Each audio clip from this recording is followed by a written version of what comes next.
We continue with our study on the Satipatthana Sutta, M10.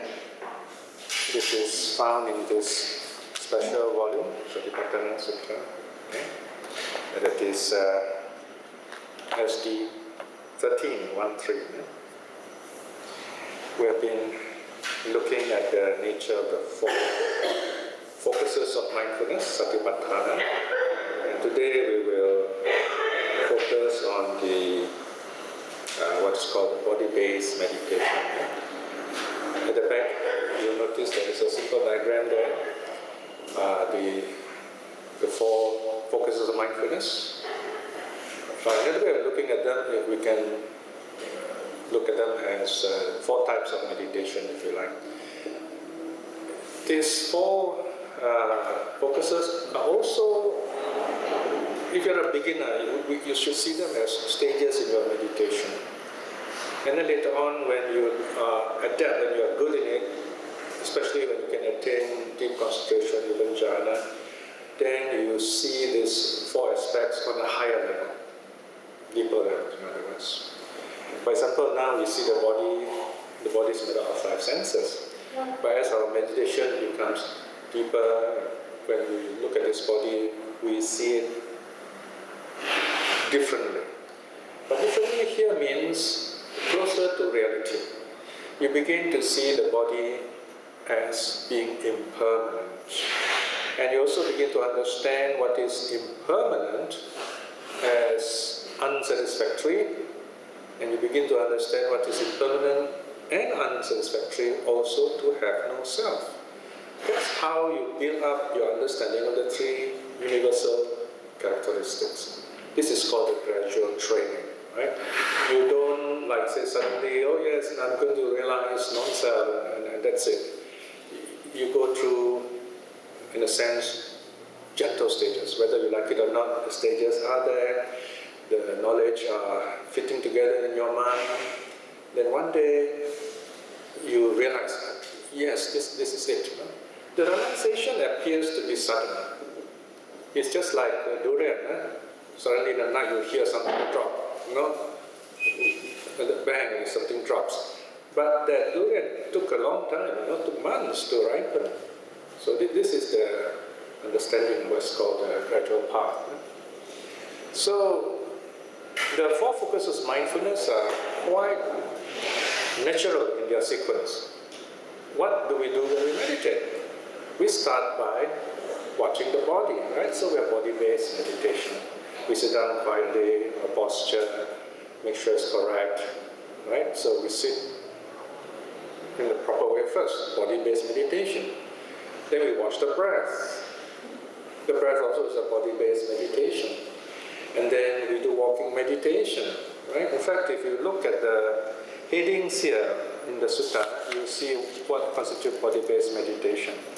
Page 127, you have number 1, breakfast 1, mindfulness of the in and out breath, or breath meditation. Then next page, number 2, the four postures. Standing, walking, sitting, lying down. And then page 129, full awareness. And then at the bottom of the page, perception of foulness, or the 31 parts of the body, or also 32 parts of the body. And then page 130, the very famous analysis of the four elements. Very wonderful meditation. And then number 6, the last of the body-based meditation, the 9 charnel ground meditations, or sometimes called the 9 stages of bodily decomposition.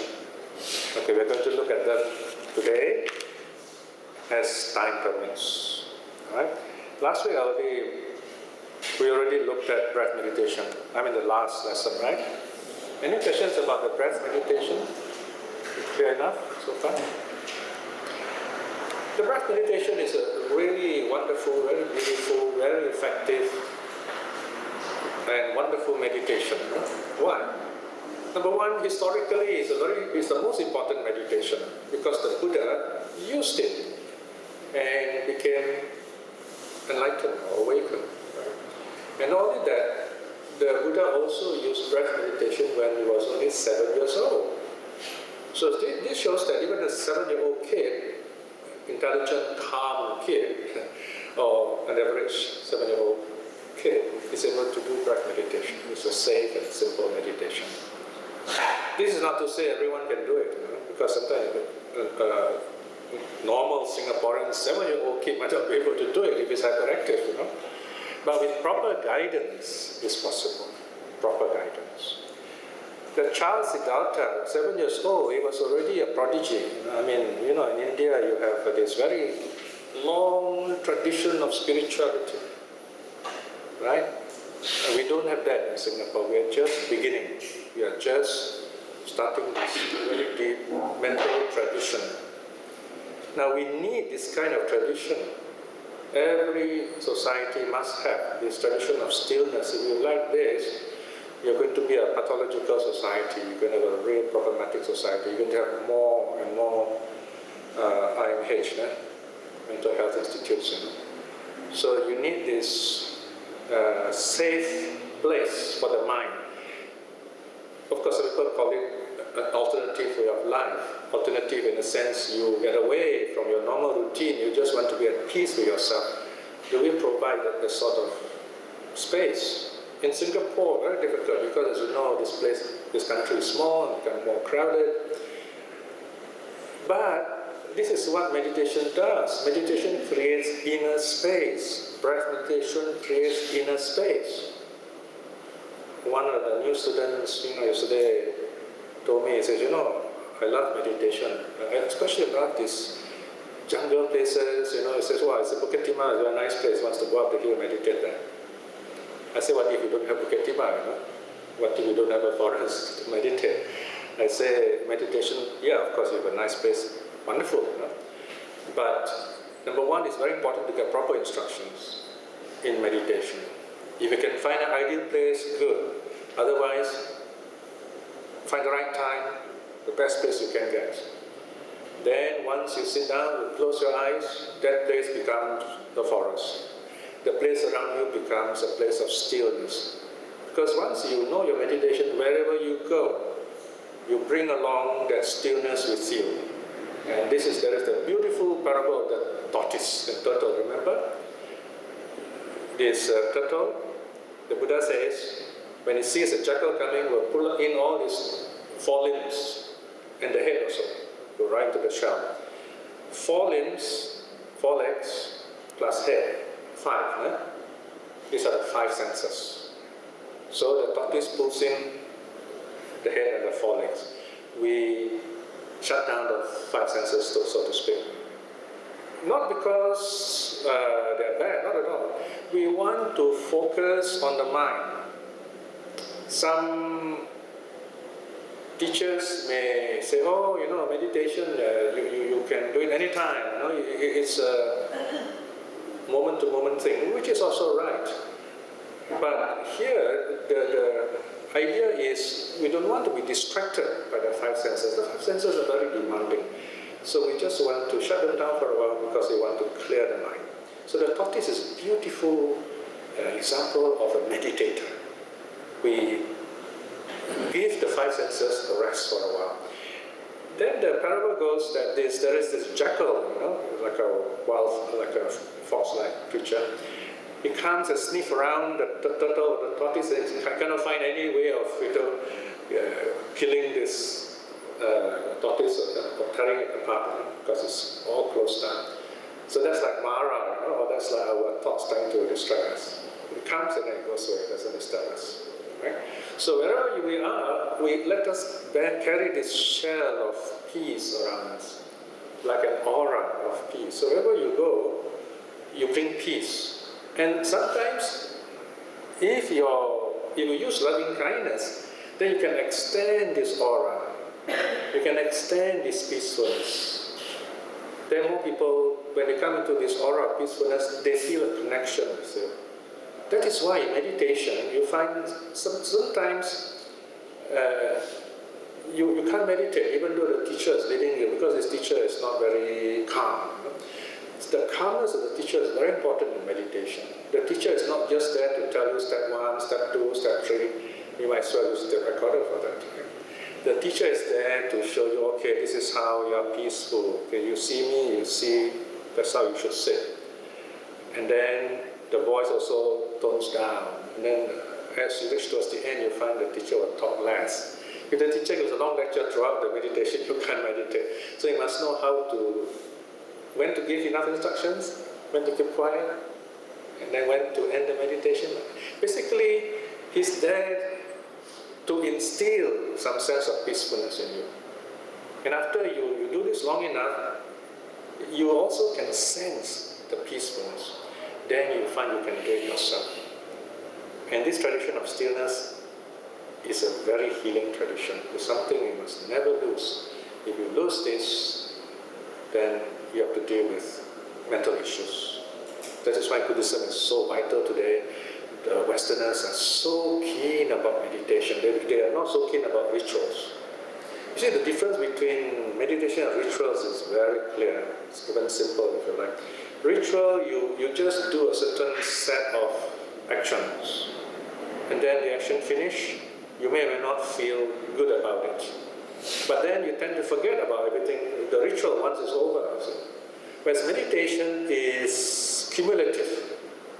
The more you do, the more your habitual karma grows. And then that helps you to become more and more adept at your meditation. Right? So it's the practice. So wherever you go, you bring that stillness with you. Of course, if you find a beautiful place, that's wonderful. You should be able to meditate even better. Right? So remember, meditation is not a place. It's your peace of mind. That is, we understand meditation as looking within yourself, not looking at things outside of you. So, breath meditation. Breath is really good because it's like a doorway. Now, of course, breath is like now. Right now, breathing is a bodily event, okay? A bodily process. So we use the bodily process, we observe it in the ways mentioned here, all these 4 stages. In the Anapanasati Sutta, 16 stages are given, more details. So we go on watching the breath. The more you watch your breath, the more peaceful the breath becomes. It's like a mother looking at the baby. The baby is holding on to the mother. The baby feels safe. The baby is able to sleep. Of course, here the mind doesn't sleep. The more you watch your breath, the more peaceful it becomes. There comes a point when the breath is so peaceful, it is no more bodily. This is the interesting thing about it. Second reason why we do breath meditation. The breath ceases to be body. It becomes mind. Why? Or how? You feel calmness, you feel it is still, very still. So the breath is no more there, it becomes peacefulness. In this sense, breath is the doorway to inner stillness, inner concentration. When the breath becomes very still, you know that is a sign you are focused. You are at peace with yourself. So this is why breath is so popular in meditation. Right? And there are so many versions of watching the breath. Right? The first one is found here in the section 5 of your sutta. Now, after you have sat so long for breath meditation, you can sit for a long time, up to 7 days. Usually 7 days, one stretch, is physically possible. Of course, most of us won't go beyond 1 hour. It's quite tough for us already. But if you can sit for 15 minutes, 20 minutes, half an hour, that's very good already. Remember, meditation is not how long you sit. It's not just sitting. Sitting is one kind of meditation. You have to practice it in your daily life. Some teachers tell us breath meditation is learning to breathe. Learning to breathe mindfully. Watching your breath. That's another way of saying, keep your mind in the present moment. Yes, this is the third reason why breath meditation is very good. The breath meditation is the best indicator of the present moment. You're breathing right now, and you know you're breathing right now. So you place your attention on the breathing, that's now. That's reality. The good thing about fixing your mind on reality, you're not deluded. Because the breath is happening now, you're watching it, you're at peace with it. So your mind doesn't have to wander here, wander there. Once that happens, thoughts will intrude. Okay? Thoughts are conceptions, representations, references to things other than what is now. In that way, thoughts are more difficult to deal with because thoughts are not the kind of reality like breath is. I'm going a little deeper now. So let me simplify one more time. So this is where, to come back to the present moment, we watch the breath. It's happening here, happening now, you watch it. So the more you watch it, the more you let go of thoughts. You feel the breath. You feel the breath. Feel means direct experience. Direct experience is another way of talking about letting go of thoughts. Right? Now I'm talking about within meditation. Within meditation, we let go of thoughts. Okay? But once you come out of meditation, of course, the thoughts will come back. But then your thinking will be clearer, more systematic, more wonderful, more useful, more happy. I'm not saying thoughts are bad. We're not saying that at all. What we're saying is when you are in meditation, thoughts can be distracting because you want to feel directly at true reality. Now, if you are a literature student, if you study the humanities, you study the performing arts, this kind of talking is very meaningful. Your dance master, music teacher, literature expert will tell you, feel it, say, feel. That's why you play music, say, you must feel it. What they're saying is you've got to really play your music as if the piano is part of you.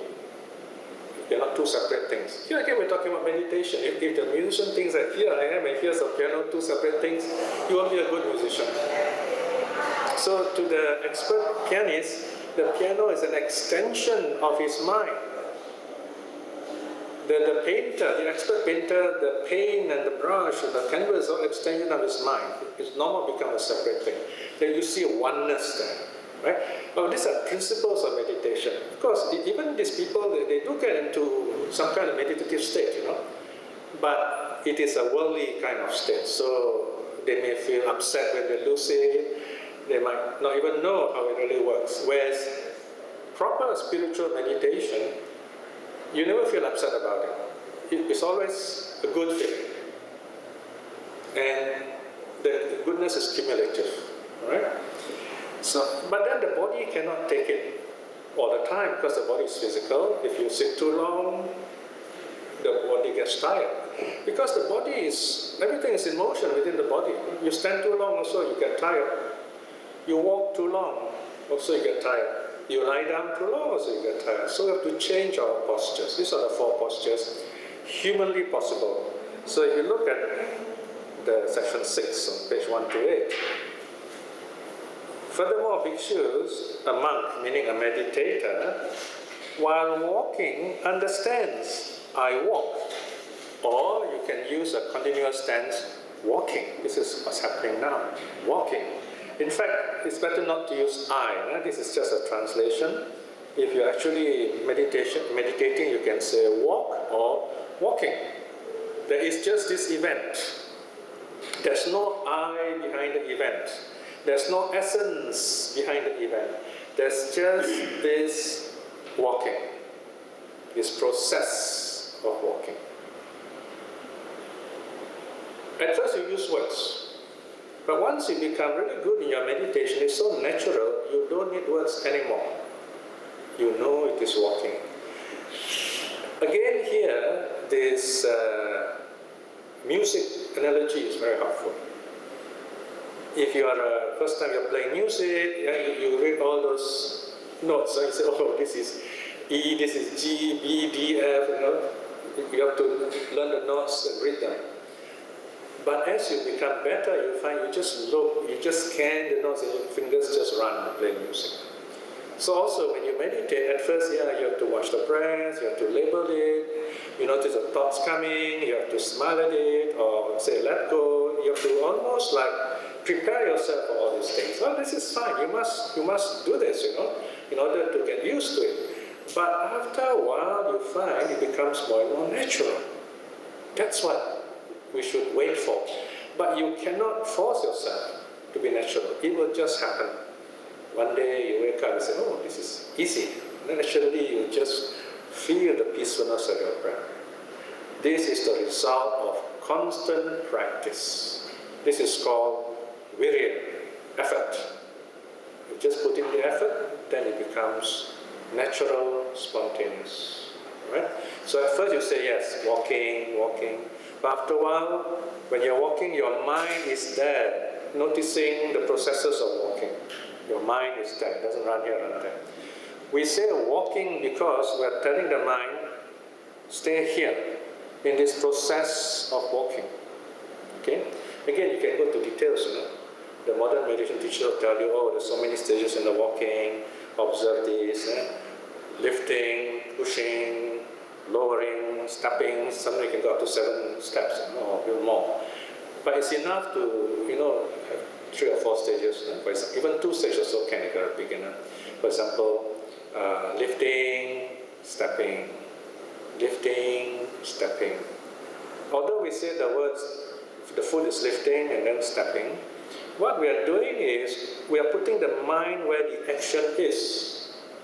That's your focus. Your mind doesn't run here, run there. So lifting, stepping. Alright? Later on, once your Dhamma vocabulary is bigger, then you begin to see, you say, oh, this lifting is like wind. Or this pushing is like the wind, so wind element. So you begin to feel, okay, my body also partly wind, movement. And then stepping, hardness, earth element. So you begin to be more aware of the nature of your body in terms of the elements. This one I'm jumping few a bit, where the elements can come. But going back to your walking meditation, just notice the process of meditation. Then, number 2, or while standing, he understands, I stand, or better still, standing. Again, when you stand, you just be very still, you focus on your feet, touching the ground. You notice any movement, relax. You cannot put your feet too close together, you lose balance. You must stand with your feet just below your pelvic bone, right? So there's a slight space, and then you stand in a balanced way, and you just feel how your feet are placed on the ground, the balance, and so on. Okay? Of course, sometimes it's difficult to just focus on one spot unless you're very good at it. So you can gently shift your consciousness around a bit, maybe the heel, then the toes, right foot, left foot, gently like that. And then notice maybe your leg muscles twitching, notice all that. So sometimes you may notice feelings also, right? So you don't have to be like so strict, that there must be only one kind of action. Because if you notice feeling, then it's meditation on feeling. But you don't have to say, oh, this is meditation on feeling, this is meditation on walking. You just do whatever needs to do. It's just like when you're cooking. You don't have to say, this is a ladle, I'm using a ladle. You just use the ladle and you fry, whatever. It becomes so natural, you just use the utensils in the kitchen without having to name them. But you know what they are. You know what they are for, and you know what's happening when you cook, see? So meditation also like that. You notice feeling, okay, you just note it. And then you go back to the standing or the walking, like that. So it becomes natural, in other words. Number 3, or while sitting, he understands, sitting. Right? So here I am sitting on the chair. Where's my body weight? Okay, here it is, I can feel it. I can feel the chair supporting my weight. Right? Here I'm sitting cross-legged, I can feel the sitting in a more kind of enclosed space. But here, my feet are on the ground, so I got to feel my feet touching the ground also. And I feel my seat on the chair and so on. Right? So we're aware all these aspects defined as sitting. Number 4, all while lying down, he understands I lie down. The Buddha makes a big deal of lying down. He says that when the Buddhas or when meditators sleep, they lie down on the right side, lion-like. We don't know exactly why. There's no explanation why. One possibility, this just as a guess, is that when you sit on the right side, it makes your chest feels lighter because the heart is a bit to the left. It's one possible explanation. Yeah? So when you lie on the right side, there's less pressure on your heart. So it doesn't mean sleeping on the left is bad, nothing like that. It's more comfortable sitting on the right. And there is this special meaning to the right side. As you know, right side means right, good, and so on, right? So that is some symbolism. And there is also a very interesting tradition. I'm not sure in the suttas, but someone wrote one of those books about the Buddha. When the Buddha was passing away, he was lying down between two sal trees, right? He was lying down on his right side, and according to this writer, it says that the Buddha's body is aligned north-south. Now, I don't know where he got the idea, but I've not found this anywhere. And that the Buddha is aware of feng shui. So feng shui started in India, not China. So he's lying down north-south. So the writer says that the Buddha was aware of geomagnetism, the magnetism of the earth. So he's kind of lying down in harmony with the natural flow of earthly energy. Very interesting way of talking. I don't know how true it is, but it's an interesting thought. He's lying down on his right side in a north-south alignment. He's passing away peacefully like that. Right? But anyway, if your mind is at peace, whatever direction you take, you still get peaceful anyway. Okay? So in Buddhism, we tend to look more within, the stillness within. Okay? So in whatever way his body is disposed, that is how he understands it. Now, it's very interesting what dispose here. This is the original meaning of the word dispose, the literal sense. Okay? We normally use the word dispose in a figurative sense. Now, I am indisposed. That means I'm not well. We don't just say I'm sick, we say I'm indisposed. But disposed. Notice the root word is pose. Pose means position. Okay? This means something like to change, something different. I think it's, there's kind of movement like distance, Okay? Anyway, so dispose here means to place something in a certain way. But there suggests also a kind of change. In whatever way his body is disposed, that is how he understands it. Be aware of your 4 postures. Of course, the Chinese make a big deal of it in the calisthenics, Tai Chi. They watch every movement, okay, like a flow of music, the musical flow of the body movement. And you notice all these Chinese health exercises, they keep you close to nature. They observe animals, and they tell you, oh, this is the crane, this is the animal, that animal, because they want us to be close to nature, okay, right? So these are the 4 postures, and then the Satipatthana refrain is given again. So you observe the body internally, externally, both internally, externally. You observe rising, passing away, and so on. And then you just have the idea, this is the body, just for present understanding when you meditate. What does this mean?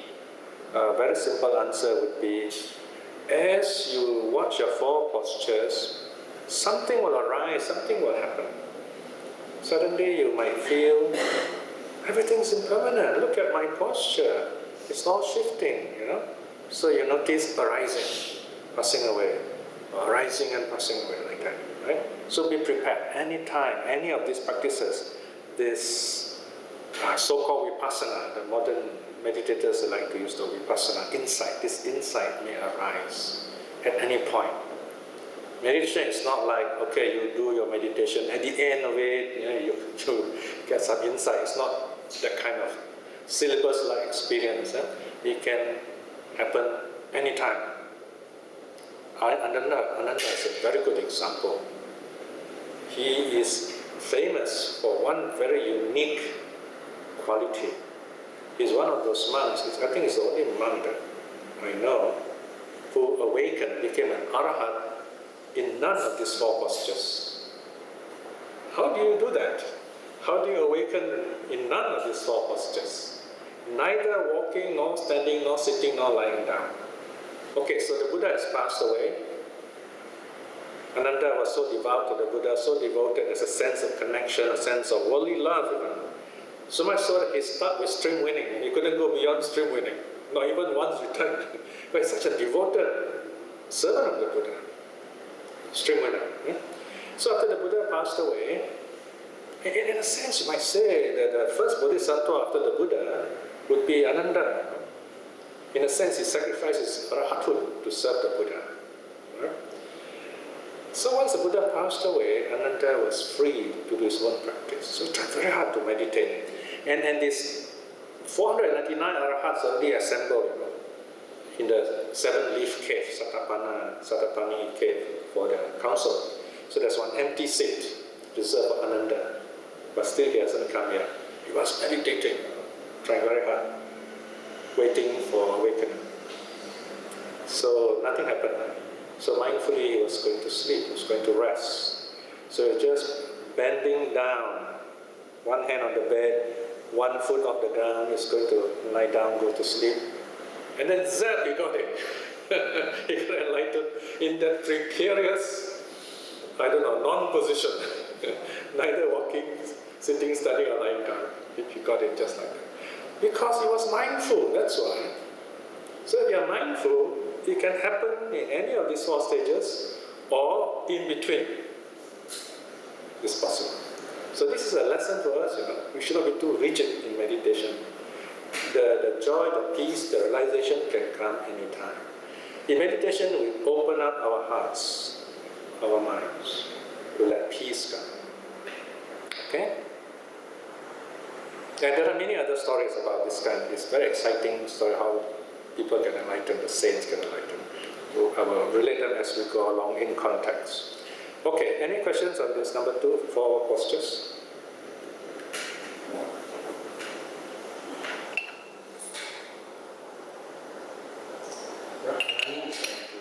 Sorry? Running. Oh yeah, there are other things not mentioned here. The monks don't run, that's one thing. And flying, floating, it's not directly included. So because it's not easy to float and meditate. It's not so easy. And maybe, I don't know, but whether it's possible, I think in Singapore there is this, this very strong current, you go in there, you float. I don't think you can meditate so comfortably there because you move, if the air current is blowing all the time. So it's not regarded as a natural posture. Okay? Oh, you can run and meditate in a sense. And this is what I'm saying. Maybe the word meditation is not correct here. Mindfulness. Mindful running. Mindful running. And I have people who tell me they run mindfully. They're serious meditators, they're also marathon runners. So they say when they're running, they just observe maybe the foot stepping on the ground. It is, rhythmic, so they can just observe the stepping, or just feel the air like that, and then they're running. And that's a good way to do this. I think somebody got to tell Mo Inran to meditate a bit, and maybe you get to the Olympics. Because the last few seconds of victory is not won by the body. Is won by the mind, whether this person is determined to move on or not. That's where meditation comes in. Okay? Okay, next one is full awareness. Section 3, brackets 3, and then 8. Furthermore, bhikshus among, while going forward, or going backward, or stepping back, is clearly aware, clearly knows what is happening. So every step, he knows. This is walking meditation. Okay? So you want to know the reference for walking meditation? This is the one. Section 8 of M10 or M10, 8. Section 8. While looking forward or looking back, he is clearly aware of what he's doing. Looking in front, looking at the back. Of course, in this case, he will just say looking. He will not be lost in what he's looking at. Now, there's a difference between meditative looking and restful looking. Let's say you're on retreat and you have a break, after a meal especially.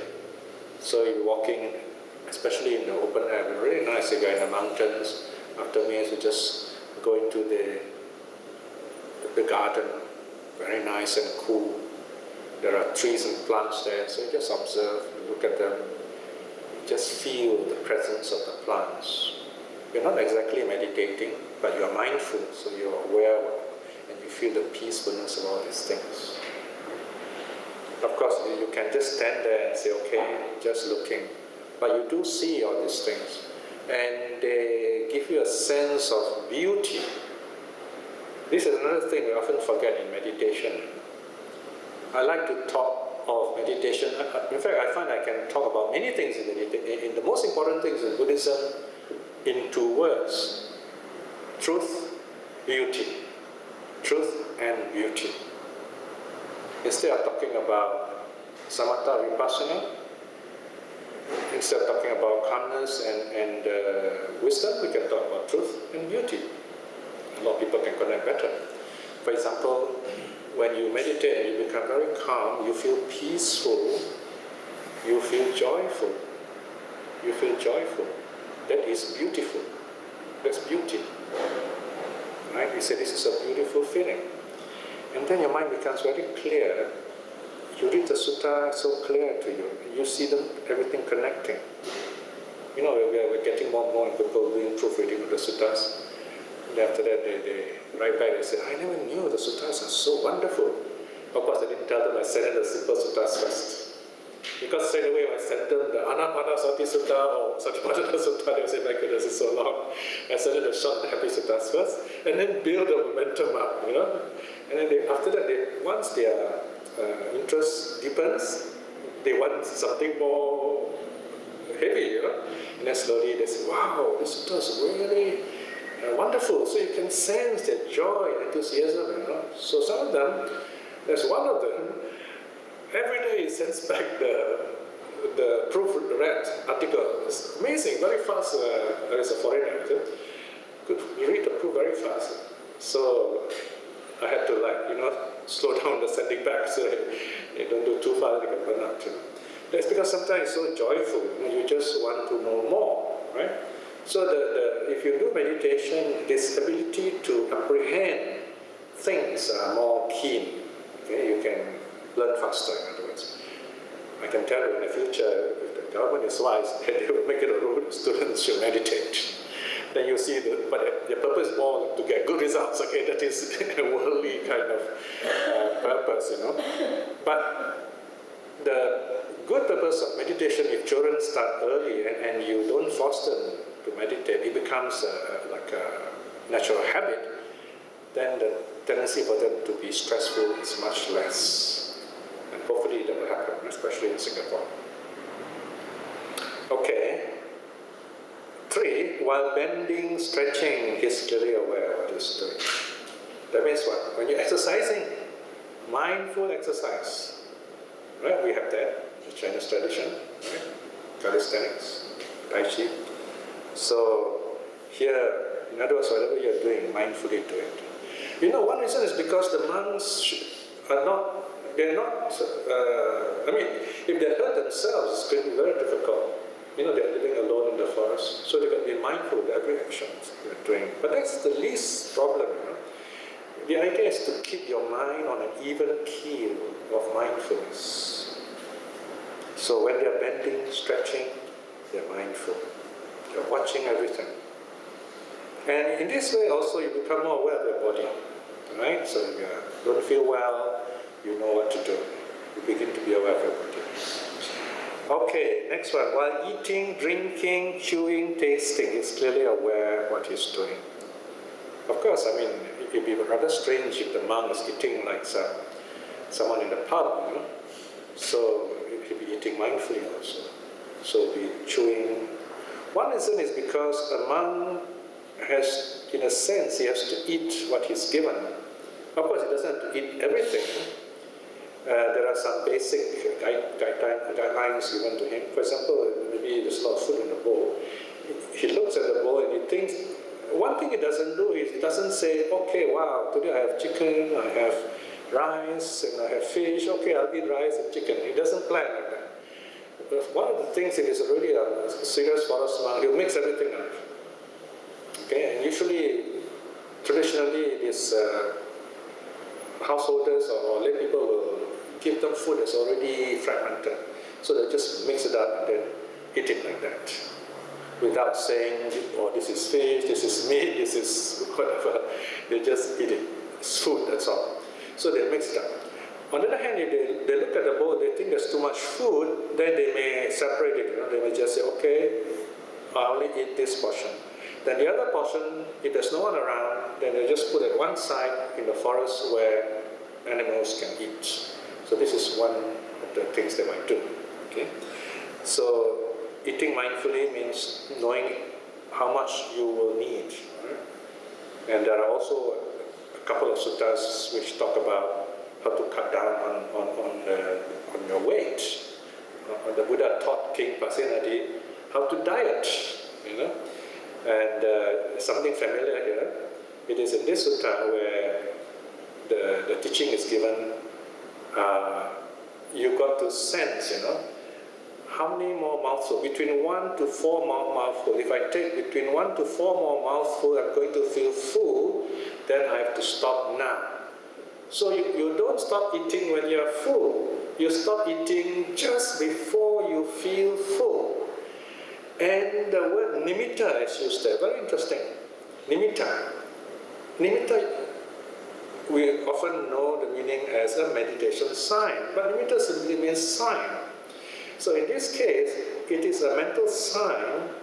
You have this idea, if you like, that I'm going to feel full, right? If I take 1 more mouthful, I'm going to feel full, or 4 more mouthfuls, I'm going to feel full, I better stop now. So this is a kind of mindful discipline. You are stopping before you feel full. And this is given in the suttas. And what volume is that? We studied recently, 37, yeah? Because it's the last 2 suttas we did in the SBM, Singapore Buddhist Mission. So the Buddha taught this, King Pasenadi was overweight and really having problems. So the Buddha taught him how to lose weight. So the Buddha teaches a lot of things besides meditation. Okay, eating, drinking, even drinking, you know, you put the water in your mouth, fill the water, swallow. But you don't guzzle down like a petrol pump. Put the water in, swallow. Okay. Mindfully. And you might even you can feel the liquid going down, something like that. And then chewing. This great thing about chewing is this, you know, you won't complain the taste of the food because you just feel good chewing like a cow chewing the cud. And then every mouthful is well masticated, well chewed. Okay? Minimum wastage. And of course, tasting. For example, a bit of soup, taste it. So you just taste it. Okay. So everything is mindfully done. Meaning, the mind is present in all the action. That is why when you invite monks to your house, you will notice if you're a serious monk, once you start eating, he'll tell you, don't talk to me. Okay? There was one occasion when the host was really friendly, and this forest monk had to tell the lady off, say, excuse me, I'm eating. Okay? So they're very serious about this, so you don't talk to them while they're eating. They're not there to socialize. Right? So this is a normal, proper practicing monk. They're very different from us, okay? In that sense, because even when eating, they're eating mindfully. I mean, this is difficult for lay people, especially if you're a youth camp. You tell the youth, don't talk while eating. That's an impossible thing to do. So this is where you have to adjust the rules a bit, depending on the camp. And of course, if you want to have a meditation exercise, you can say, okay, here you are, each of you have a raisin, and then put the raisin in your mouth, and then chew, and focus, feel. That's different, okay? So this is where mindful eating has a range of meaning. For example, yes, you do talk, but be a bit mindful. Don't be noisy or behave like in a pub, then it's okay. Now we come to something even more mundane, number 6. While voiding or peeing in the toilet, big action, small action, mindful. Right? Nothing escapes meditation. Just be mindful of yourself. I mean, how many of us are not mindful of this thing? So just be mindful. This is, in other words, it's almost like the Buddha is pulling our leg here. He's saying everything you can meditate on. So just, so as long as you're meditating, your mind is in focus. A monk told me a funny joke here when I was a monk. I think I was a bit upset that day, so he told me a very funny story to make me laugh. He says that there was this monk who couldn't chant well, so he was learning chanting, chanting the suttas.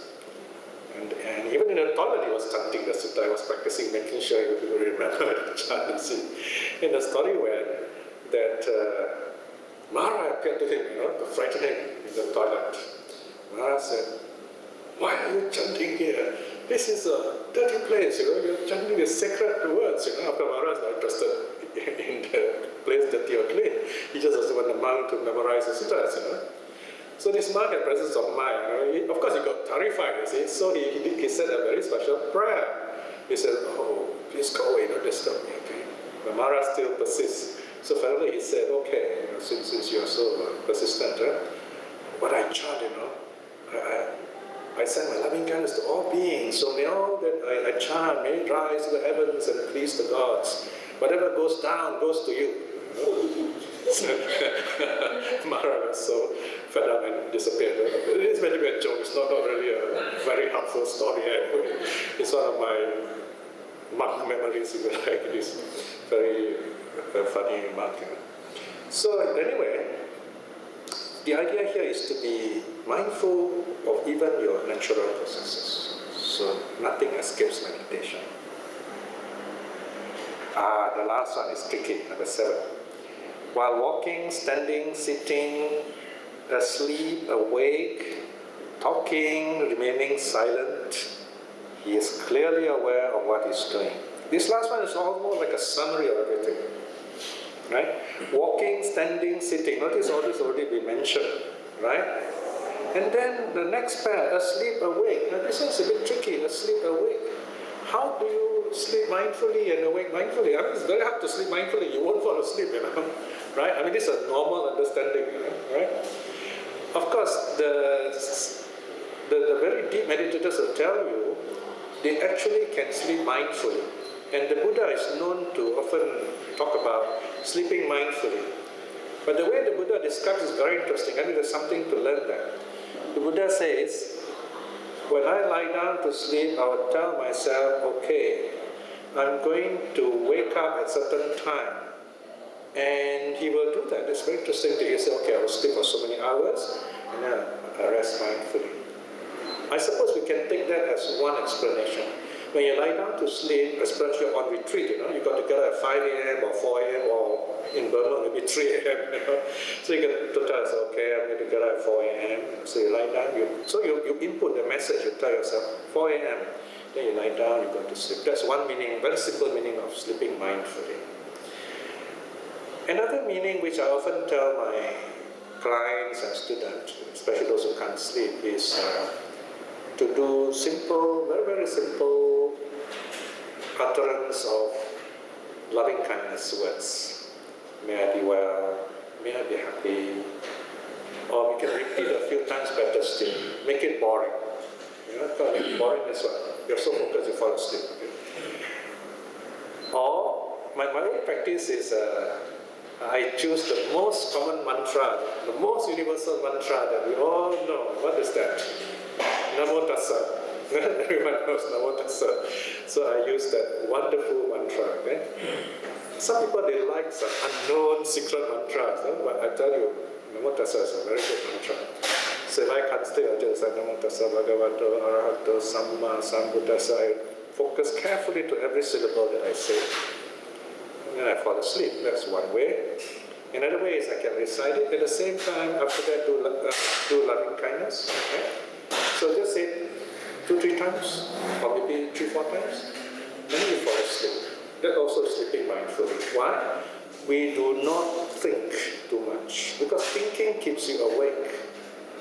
So when you chant the Namo Tassa verse, you feel the sound, feel the peace.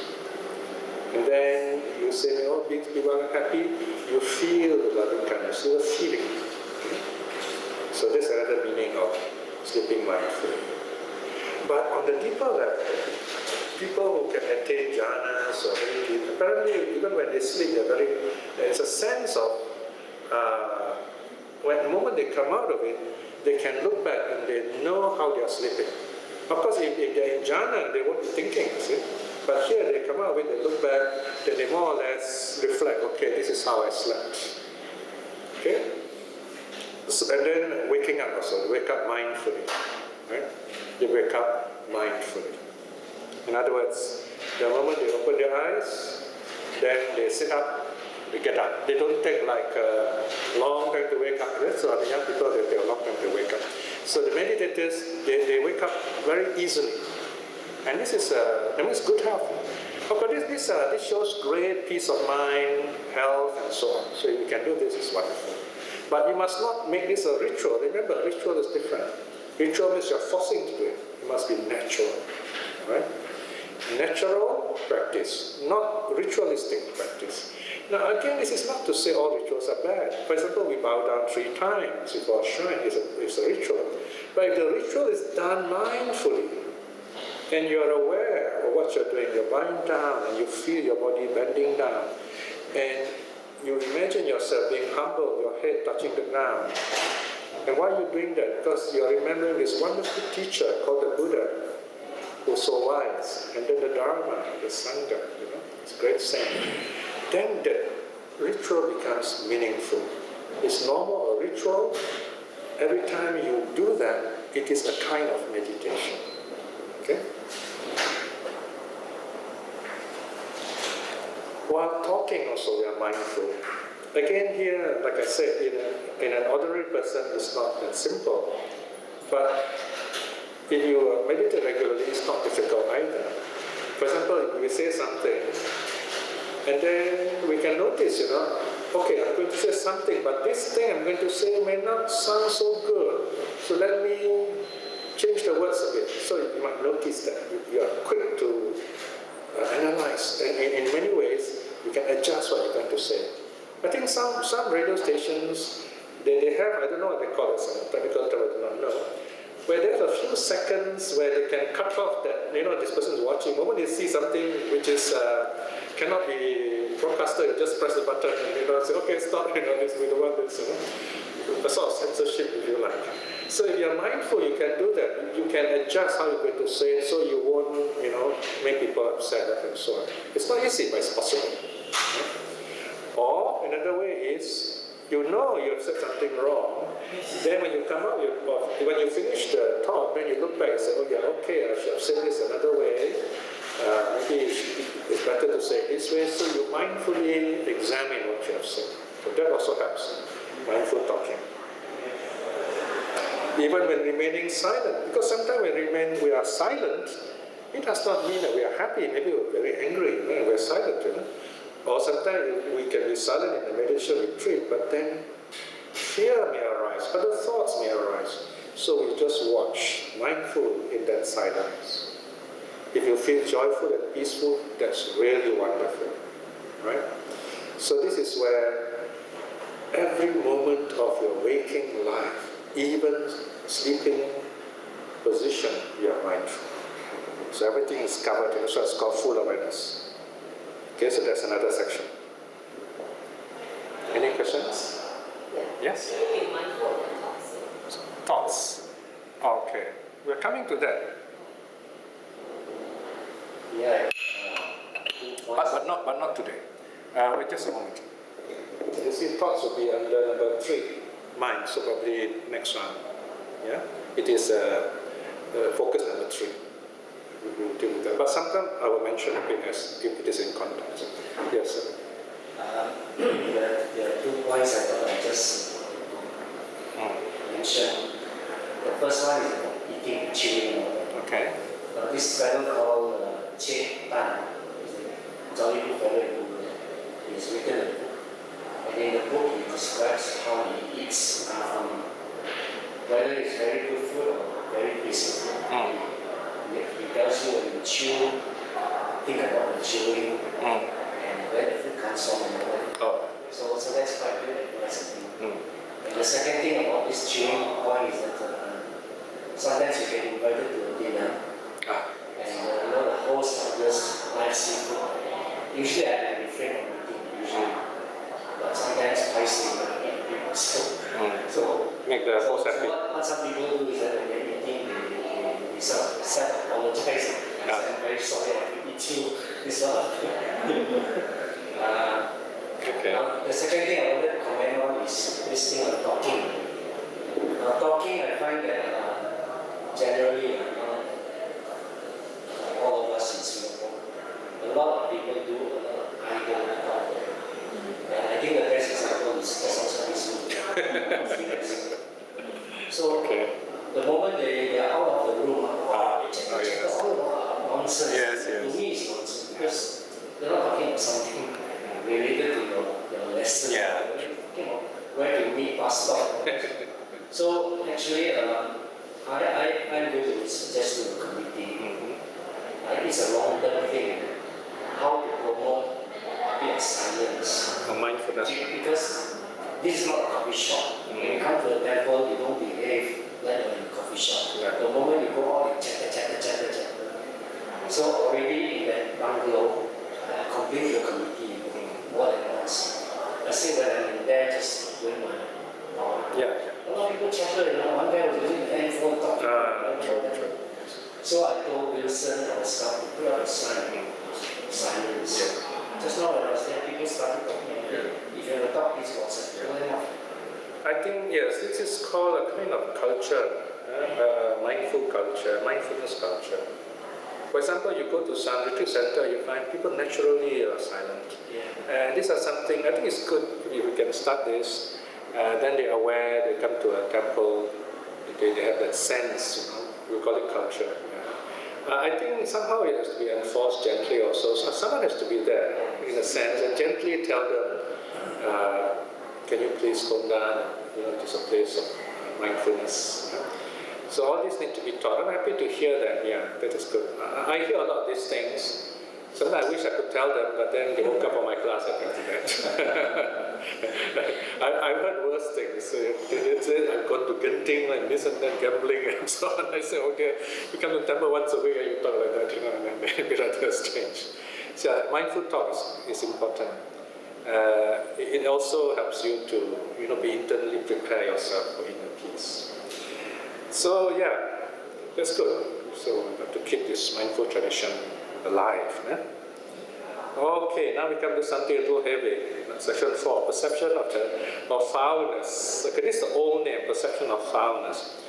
This body decomposes. Here is 31 parts. Okay, this meditation is specialized. Not everybody is advised to do this. If you feel very calm, you're not troubled by feelings, you don't have to do this. This meditation is especially helpful when there are a lot of desire, lustful thoughts. This helps. So the monks are often advised to do this so that their thoughts are in check. So in other words, you have a lot of very troubled mind. You ask a teacher, your meditation teacher will know and will tell you what to do. One rule of thumb is always this. This kind of so-called powerful meditation, meaning they can be quite terrifying, you are always advised to close with loving kindness. Whenever you're not sure Do loving kindness. Loving kindness is the safety blanket. Never forget loving kindness. Even in breath meditation. When you're doing breath meditation, suddenly you find fear arises. For some reason, you feel different, feel strange. This can be result of many things. For example, sometimes you meditate, your blood pressure drops, you feel very light, and you feel like you're floating. Or sometimes you feel so calm, so still, you're not used to it. Fear may arise, right? Like Ajatasattu, you got terrified because of the forest so quiet, you thought somebody's going to kill you. So this is a past karma ripening. Right? So at once do loving kindness, switch to loving kindness to calm yourself down. So nothing to fear. That is why instructions are very important in meditation. You are doing the right thing, and because of lack of instruction, you do not know it's the right thing. Fear arises, or you give up thinking it's the wrong practice. Okay. Section 10, page 129, at the bottom. Furthermore, bhikshus, among reviews, notice the word reviews, pachavikati, this very body, wrapped in skin, full of various impurities, from the sole of the feet upwards and from the crown of the head downwards. So notice the language here, almost poetic language. First, the body is like a bag. Now, another sutta, I think, is the Girimananda Sutta, if I'm not mistaken, where the body is described as like a bag with two openings, top and bottom. So this is a skin bag, okay? It's a body wrapped in skin. Notice the language, wrapped in skin, right? Skin is all around. It gives an idea of impermanence and full of various impurities. This phrase, full of various impurities, is sometimes elaborated as the 9 openings. Right? From 9 openings, impurities ooze out. What are the 9 openings? 2 eyes, 2 ears, that's 4. The mouth is 5, nose 6, and then the male organ, female organ, and then the, what they call the anus, so 9 altogether. So we have these 9 openings from which impurities ooze out. So this is a reflection on the nature of the body, right? Impurities. So there are 2 ways you examine the body. One is top down, the other is bottom up. Okay? So this is to be done in stages, in other words. So this is how we reflect. In this very body, there are head hairs, body hairs, nail, teeth, skin. Okay, notice they are numbered here for your convenience. There are 6 sets. 6 sets. The first set, how many are there? How many items? 5 items, right? And the Indian style of taxonomy, labeling, they take the last item first. So in simple terms, this is called the skin 5. Skin 5. So this way a teacher might test you and say, okay, recite the skin 5 to me. Okay. There's a head hair, body hair, nail, teeth, skin, right? So this is called the skin 5 or the skin pentad. Pentad means 5, set of 5. So this is the very first teaching. Any monk who gets ordained, he will be taught this in the shrine hall itself before the ordination is over. So the monk will be taught by the 3rd teacher, head hairs, body hair, nail, teeth, skin. So we reflect, this is what I really am. Head hair, you picture it, you imagine it, body hair, nails, fingernails, toenails, teeth, skin. This is the basic idea, that's what we are, made up of parts. Then you can choose, you can reflect on impermanence, or you can reflect on the elements. What element is this? Earth element. Right? Earth element. Earth element, solidity. Okay? So how do you do this? First you memorize it in the normal sequence, anuloma. Head hair, body hair, nail, teeth, skin.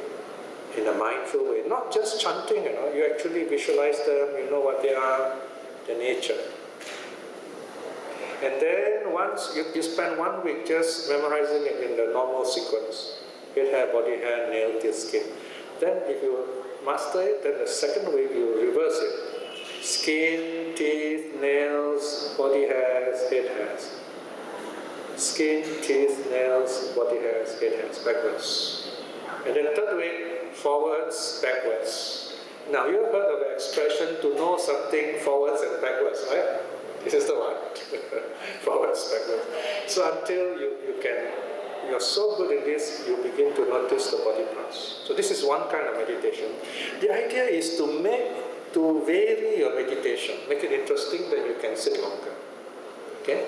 Because sometimes you do one thing, if you don't get focused, you get bored with it. That means maybe the meditation doesn't suit you at that time. So you switch to something else. Second set, flesh, sinews, bones, bone marrow, kidneys. Now notice the words, flesh. So just a general idea of your body, flesh. And then sinews the muscles inside. And then bones. And then you go deeper, bone marrow. And then kidneys. So, how many items here? 5 again, right? 5. And then the last item is kidney. So, what name do you give to this set? Kidney set, kidney 5, right? You can see all the note there, note 39, the Pali words are given there. So this is also, what element is this again? Earth element again, earth, solidity, earth. So this one is a bit more solid, if you like. Then number 3, heart, liver, membranes around the lungs, spleen, lungs. So this is somewhere in the middle. Okay, the middle. So how many items here? 5 also. And the last one are the lungs. So here, the lung 5. The lung 5. Earth element also. Earth element. Now this kind of list shows that the ancient Buddhists were aware of the internal organs. That means they probably have seen dead bodies or broken arm, or maybe they even have dissected body even. So this is one of those interesting remarks made by some researchers in ancient medicine, traditional medicine. There's awareness of the body. Number 4, you go a little lower. Large intestines, small intestines. See, they are aware of large intestines, small intestines. Their names, Pali names, right? Stomach contents. Now, they do not say stomach, they say stomach contents. You see, this is not a scientific list. It's not meant to be a scientific list. It's a meditative list. Stomach contents. When you eat food, contents of your stomach. Because that's what you are. Feces, and it stops there. So you have 5 items, no, 4 items. 1, 2, yeah. It stops at feces. So this is where I think it's Buddha Gosha was not comfortable. You can't call this feces 4, doesn't sound nice. So he added in 1 item. Moreover, he counted, he noticed only 4. The rest are all 5. Notice? He only 4. Alright? The Buddha was not embarrassed, but Buddha Gosha was, okay? So he started thinking, what's missing here? Can we add something so that future generations won't be embarrassed? So why don't we add the brain, because the brain is missing. So because the brain also looks strange. So you notice I put in brackets, the brain is added in. So this is called the brain 5. This is commentarial. In the suttas, the brain doesn't play a big role. So is this brain increase the 31 parts of the Correct. It becomes 32. So this was not added, this was only Later. post-Buddha, right? Correct. So hence the Yeah, that is why there's a note 43 that tells you what happened. Okay? So, now what's interesting here, there's a bit about numerology, okay, in case you're interested in numerology. 31 seems to be an unlucky number. You know why? 31 planes of existences. 31 planes, samsara, suffering. the plane number 32 is nirvana. So 32 seems to be a lucky number. Okay, so here you have 32 parts of the body. Okay, this is another interesting curiosity, if you like. So the brain is part number 32. So it's left to you. You want to keep it 31, as the Buddha gave. You have to add number 32, fine, you go ahead. Right? It's no problem. So this is the brain pentat or the feces quartet, up to you. So earth element again here. Number 5 is different. Bile. Notice the ancient Indians were well bile. That means they knew the gallbladder, you see. Phlegm, pus, blood, sweat, fat. Now here there are 6 items. And we call this the fat 6 or the fat sestet. Right? What element is this? This is water element. Water. Right? And then the last set, tears, grease. Grease is your skin, the oil of the skin. Saliva, snot. Snot is in the nose. Oil of joints, it is inside your joints here. It makes you, when you move your arm, it's very smooth. And then urine. So this is the urine sestet, urine 6. This is also water element. Okay. Then comes the reflection again, 10.2. Just as if there were a bag open at both ends, full of various kinds of grain, such as hill rice, paddy, green gram, kidney bean, sesame, house rice. And a man with good sight would to open the bag, examine them, saying, this is hill rice, this is paddy, this is green gram, this is kidney bean, this is sesame, this is house rice. So even so, the meditator looks at the body parts like that. So just be aware of it. You know? So this is another kind of meditation to keep your mind occupied with reality. Okay? Any questions here? The number 4 is also earth, is it? Correct. Number 4, earth element. So it's only the last 2. Last 2, yes. The last 2 also there are 6 each. Right? Like I said, if you are just beginning to do this meditation, stay with number 1. Make sure you master number 1. And then from there you build up the rest. Okay? Yeah, when you meditate on these various body parts, is it with, do you meditate with the view to see that they are impure so that we not get you, so impure meaning very key, so that one does not get attached Correct. to the body? Yes. What perspective Yes. of when we meditate Correct. on these parts? Look at note 35. In the suttas, this practice is called Asubha Sanya. Asubha. Asubha means not Subha. Subha means what? Subha means beautiful. Subha means beautiful. And from Subha you get the word Soba, which means good, beautiful. So when I say beauty, this is one of the words I have in mind. So it's not beautiful, it's not something beautiful, it's not something we delight in. In other words, we should take it for what it is. Take it for what it is. Right? Take it for what it really is, observe it, don't be attached to it. Because all these things change. The problem in a non-meditator is they identify themselves with these things. I, me, mine. Sometimes if we are attached to our body and we fall sick, and then we need to be operated on, or some kind of medical healing, or medical correction has to be done to the body, and it is different from our usual body, and then we will feel upset with it. That's because we are thinking or saying, I own this body, this is my body, now my body is not like what I was before. So once you feel like that, then you become mentally incapacitated. Imagine if a man who has only one arm, or worse, he has no limbs. There is such a case we have seen on the computer, on the internet, right?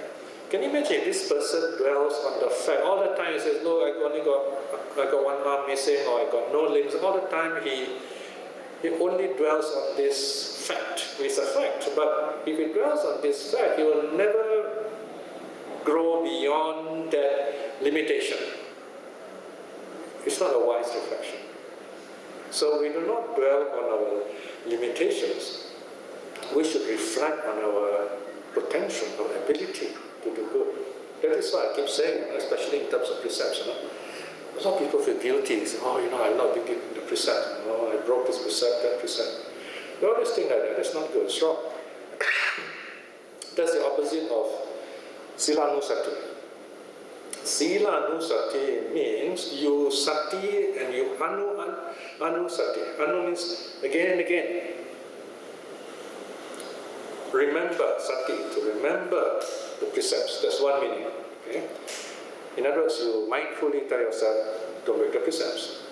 But even then, in the world, you might have lapses. So what you do is, if you are going for meditation, you remember moments when you kept the precepts well. A time like this, you come for a class, when you observe 8 precepts during special days. That is why, you need this tradition of stillness in the temple, especially you have precept day. And people come here for, it's a center of stillness. They come here, they feel the peace. Very easy to keep the precepts. Why? You keep the precepts to practice meditation. So you can sit anywhere, peacefully, you meditate. Then later, when you go for a longer retreat, you look back and say, oh yes, I spent this one day, one weekend, one day, one night, in Pomingsu, and I'm sitting there meditating. I kept the 5 precepts, and you feel very joyful. Silanusati. And then you go on to your meditation. Right? There's no place for guilt in Buddhism. Okay? Guilt means you're offending a higher authority. And some people are so pious, they say, I offended Buddha. I say, did the Buddha ever get angry with you? I mean, you can't think like, you should not think like that. That's wrong. That's wrong view, by the way. Wrong view. So, think positive. Think of the moments you kept the precepts. Okay, that's good. Now, let's go on to this very... channel ground. No, not channel ground. So I was talking about... Yeah, sure. Compared to meditation on the breath, in out ourselves, this meditation on these things, I think tend to maybe cause problems, because when you concentrate on these things, the mind will wander. A lot of maybe not so good thoughts may come in. No, that's why I already said, there are certain meditations, especially this one, you should not simply do it by yourself. You need guidance, you need special guidance. Yeah? In fact, this one and the last one, the 9 channel ground meditation, you need guidance. You cannot do it yourself. It is definitely, you might even say, risky, especially for beginners, by the way. Some people who have these crazy ideas, and they go straight into this meditation. It's going to make it worse. It's going to worsen the situation. So that is why I have to outright say, please don't do this meditation on your own. Okay? I'm not saying it's a bad meditation. No. It's like a very sharp surgeon's knife. You don't play with it. You need it to be in expert hands. Yeah? Higher level. The guide should be on a higher level. The practitioner must have proper guidance. If a person has really let's say a rapist, they will need this meditation, So the teacher will teach him. Even if he were to vomit, he still got to practice it. Because he has to deal with the negative energies in his mind. So it's a good antidote. It's a very powerful antidote. So the teacher must be there to monitor him, step by step guide him. In fact, there are some people who have a lot of issues. They can't sit very long, even breath meditation, So the teacher has to guide them step by step. That is called meditation therapy, where you gently guide them. And the Buddha did that to Angulimala, for example. Okay? So this is where, even now you find in the West, these therapists, they're learning meditation. Cancer therapists, for example, so they give medicine to this client, and then they even teach them meditation. But I have received complaints where this client, this patient says, oh, it doesn't really help me, The reason because a lot in the West, they think that meditation is like a touchstone, like a magical practice, You just learn a bit and then you just teach it. I think they got to respect meditation just as they do medical science, There will come a time when they are more enlightened, meaning they understand meditation better. And they will tell the students, if you want to be a meditation therapist, you've got to go for 7 years training. At least 7 years, like medicine. Of course, you can take parallel course. That's going to be more heavy, of course, as a medical student. You have to go for retreats. You have to really notice some change in yourself before you can effectively teach others meditation. I mean, anyone can teach, but whether you teach effectively or not is another matter. See? So it's not what you teach, it is how you teach it. It's how you teach it. In fact, these different types of meditation, we know them as types, sets, but the reality is that ultimately there are no sets or types of meditation, there's just mindfulness focus. Because sometimes the Buddha would give a special meditation, ad hoc, which is suitable, very personalized for that particular person. And the person becomes an arhat. Like the case of Chulapantaka, you remember the story. Chulapantaka's problem was dullness, very slow winter. So he couldn't even remember one simple verse for blessing. He couldn't remember some simple blessing like Bhavatu Sabha Mangalam Rakhantu Sabha Devata, simple verse he can't remember. So the brother told him, you can't even chant one verse, so how are you going to give thanksgiving and people won't know let people donate to your support to you. So the brother discouraged him. He felt so bad, he felt like giving up monkhood and to go back to the lay life. The Buddha heard about this, and the Buddha is not someone who easily gives up on people. So the Buddha goes up to him and teaches him a very special meditation. He's the only one who was taught this meditation at the time. The Buddha said, take a piece of cloth, put it on your hand, and then just rub, mindfully rub, and then as you rub, you mindfully say, Rajo Haranam, Rajo Haranam. Rajo Haranam means Raja meaning dust, Aharana means take away dust. If you translate into English, something like dusting away, or cleaning, taking away dust. But as it's rubbing like that, the opposite thing happens. The cloth becomes more and more soiled. This cloth which was once clean became soiled. Remember, he was doing it mindfully. He was rubbing, and then became soiled. Then the perception arises in his mind. Notice here, it's a natural process. The perception arises in mind. Even this is impermanent. Even this is impermanent. And he became arhat. What is the this? What is the what? What is the this? Even this is impermanent. Oh, this whole process. The cloth was once clean and bright. Now it's dirty. This whole process is impermanent. So when he says this is impermanent, he's not just talking about the cloth. Suddenly he sees in the action of that simple action of the cloth, he begins to see everything that's happening impermanent. So that kind of uproots him from samsara because of arhat. Because he's able to see beyond that mere action of raga. So the Buddha knew something like that was happening. So this is where if you're a good meditator, maybe you tell a student, okay, it looks like you can't do breath. Why don't you just go to the garden, look at the flowers, and then see what do you see in the flower. Just observe the flowers. And then the person comes back very peaceful. So, okay, now you continue next meditation. So of course this is the Buddha's mind. If he could look into someone's mind, he knew exactly what meditation object to give. It's not very easy. Okay? Yes, sure. On these various body parts, various grouping of 10,000 sex types. Yes. Within each group, hang on, let me rephrase that. You don't really have to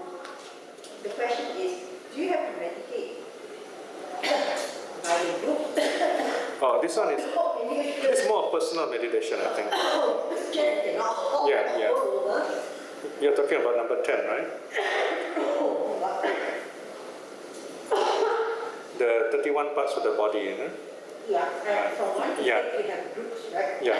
This is a more personal meditation. In fact, meditation number 10, perception of foulness, and meditation number 14, the 9 channel dance meditation, they're meant to be done alone, by yourself, privately.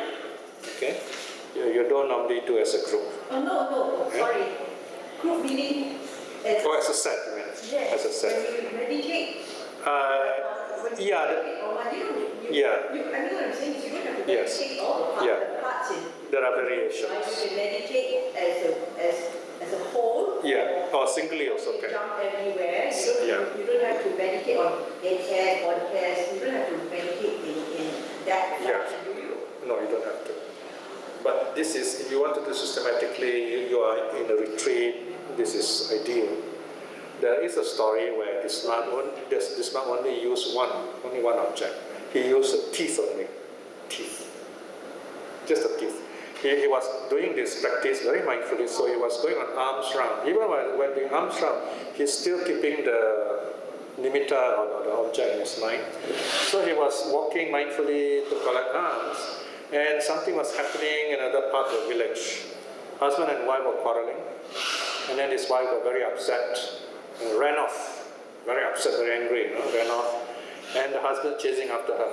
So this very angry woman passed by the monks, and this angry woman looked at the monk and laughed at the monk, in a very sarcastic way. So this monk suddenly, he heard the laughter, so he just looked up. So he's very mindful, he just looked up. But he doesn't look at her in the eye, just look up, and the first thing he sees, this woman is laughing with the mouth open, so he sees the teeth, and then he goes back to his mindfulness. And then the husband comes along and asks the monk, have you seen my wife running this way? Then the monk says, remember the monk is very mindful, he says, I have not seen any woman. It's not lying, I've only seen some teeth. That was his meditation. So he's speaking in a meditative way. I've only seen some teeth. Right? So he's so focused, even while on arms round, he's mindful of this. Yeah, you can observe any of these as they arise. Right? For example, in the morning you go to the toilet, you wash yourself, you see down there so much human hair. Or when you dust, vacuum, you find in the dust bag, there's a lot of human skin flakes there. So you reflect, well, that's how we are, impermanent. And then after a while, our whole physical system changes, replaced physically. So these are reflections of letting go, of not being attached to our body, not to fear sickness and loss of our body, so to speak. Okay? Now the next meditation is a very good one. I don't want to rush this, so I'm going to keep it for the next round. Yes, sure. The reference to the bag of seed of grains.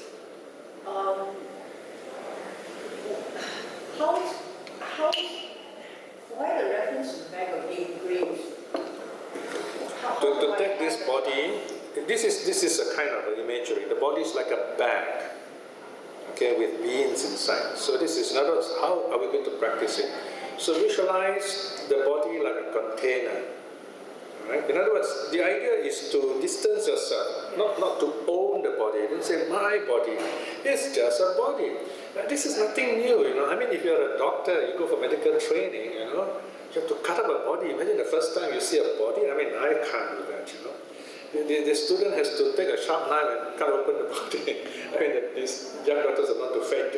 So the reference to the grain is sort of objective, right? I mean, Yes. It's no different from the grains. It's just an object. Yeah, to kind of like look at it objectively, not to have fear, right? So you find this kind of training becoming secularized in the professions. The medical students, they're told this is just a body.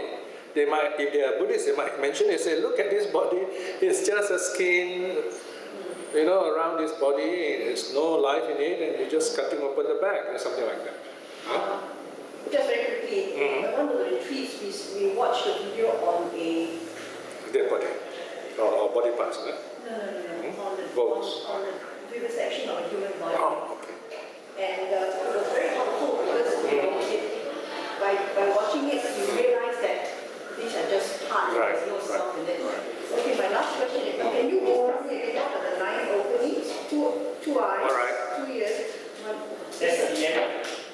Is the nostril? One. The nostril is one. Nose is 1. Yes. Okay, so that is 2, 4, 6. The rectum is 7. And male organ, female organ. Male organ, female organ. So 9. Okay. You got it? 2 eyes, 2 ears, One one mouth, nose. nose is 6, Yes. and then the Rectum rectum, 7. and then Genitals. yeah, it's a male, female. 9, correct? Okay, thank you. We call the 9 openings, or the 9 doors as they're called. Any other question? I think we are nearing the end for today. Any question? About a couple of minutes more. The 4 elements is a really beautiful meditation, which can be done by anyone. Okay? In fact, we can combine this with walking, we can combine it with kindness, and we can use it for the breath meditation also. So it's something which is quite commonly taught. So just make a note, we stop here on page 131. Yeah? Did you do the refrain last lesson? We did it earlier on, but if you're not sure, you can still ask. The refrain is to, number one, we look internally in our own body. For example, let's say there are 31 parts, 32 parts. And then externally, we look at other people's, let's say you see a dead body, you look at it by way of 32 parts. Or you can alternate yourself, self and other. Okay? Self and other is a very meaningful meditation. Because for example, you see a dead body, you say, just as that body is, so will this body be. Just as this body is, my body is, so will it be like that in the future. You reflect like that. And then you see your body arising, passing away. And then you see all these parts of the body, they arise. Especially, let's say someone is sick, and then the liver has to be cut off a bit, and then replaced, and so on. So arising, passing away, arising and passing away. So you notice a cycle, the process of this, the body changing itself and so on, like fingernails, you cut the fingernails, and then it falls off, and then it grows again, and so on. And then the last part says you reflect with mindfulness. There is just this body. This body is just a name we give to this assemblage of body parts for convenience of understanding and communication. But it's not really unchanging. It's not a set that is fixed. It's not unchanging. Okay? So it's a reflection on the body in the body, focusing our meditation on the nature, the real nature of the body. Any other question? Okay, so we'll end here then for today. Let us do a short reflection to close the study. Meditation is the most wonderful teaching that the Buddha has bequeathed us. Meditation reminds us that the answer to all the important questions, the most important questions in our life, lies within our own minds.